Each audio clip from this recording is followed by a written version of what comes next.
Hey guys, George here. I just want to take you through the animation process for this short clip from episode 1. Yeah, it's on its way. Progress is slow, as I only have evenings during the week to work on this. What you're seeing right now is the final shot.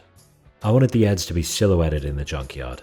I like this idea of hinting at what they look like, using their very distinctive silhouettes, so the audience instantly knows who they are. First, this shot started off as a rough storyboard thumbnail. As you can see, it's very rough, and just a basic outline of how I wanted the shot to look. This then gets upscaled and transformed into a fully fledged background. I'll do a separate video on how a background gets drawn up at a later date. As you can see, the Eds are already in this background.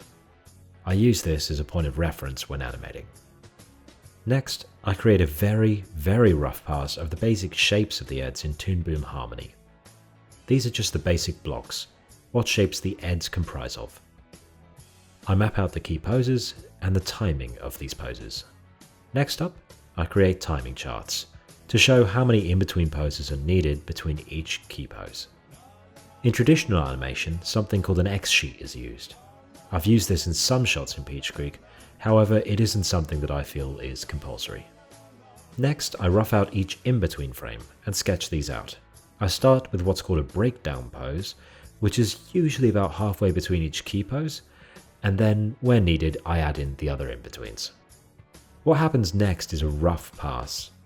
You can see a bit more detail for each character showing. These are again drawn in the exact same way. Key poses, breakdown poses, in-betweens. These are then gone over once more in a larger cleanup. And again, the same process applies.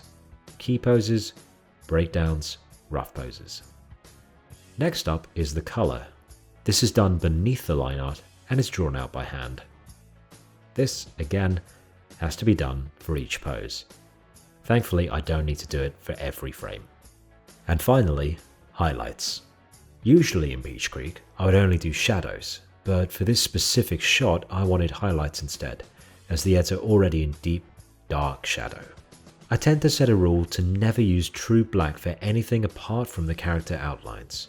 The original show was only inked digitally in the final season, and all other episodes were drawn and inked via traditional means, and I want to try to emulate that as best I can. Yeah, as you can see, this is a long process. But hey, hopefully the end result is worth it. I'll catch you next time.